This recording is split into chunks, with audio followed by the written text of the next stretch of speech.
Nah, untuk selanjutnya adalah sifat-sifat tabung.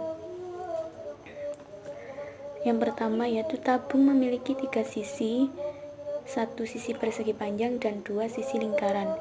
Seperti yang saya tunjukkan tadi, pada jaring-jaring ini adalah 2 sisi lingkaran dan 1 sisi persegi panjang.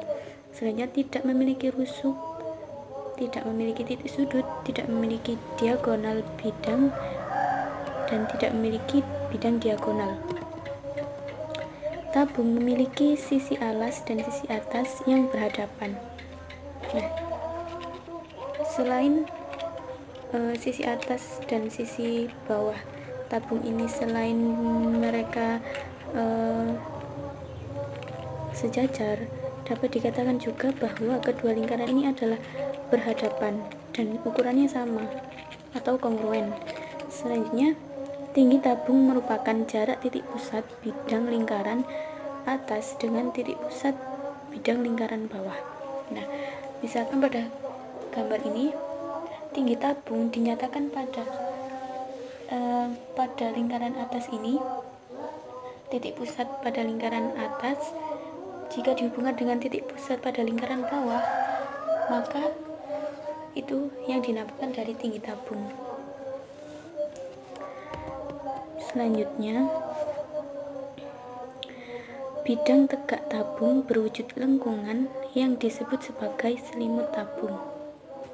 Nah, bidang tegak tabung ini jika pada gambar kan berbentuk seperti garis saja, sedangkan jika kita melihat tabung secara aslinya, maka bentuknya adalah sebuah lengkungan seperti ini, sebuah lengkungan.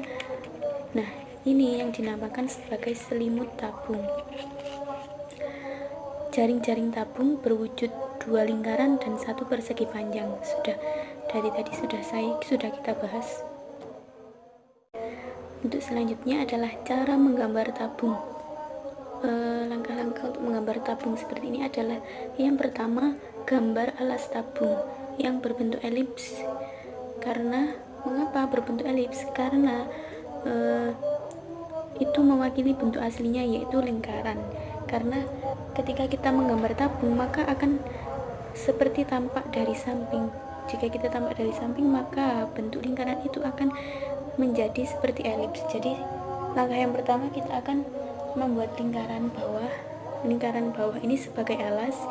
Kemudian kita akan menarik garis tegak lurus dari tepi lingkaran, dari tepi elips ini ke atas dengan tinggi tabungnya T.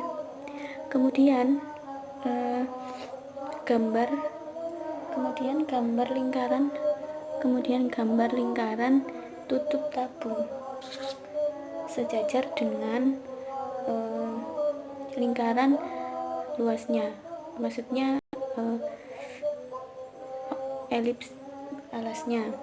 Jadi itulah cara menggambar tabung. Nah, perlu diingat bahwa tabung pasti ada garis yang tidak tampak dari luar. Jadi kita akan menggambarnya itu sebagai garis yang putus-putus. Nah, ini adalah jika ini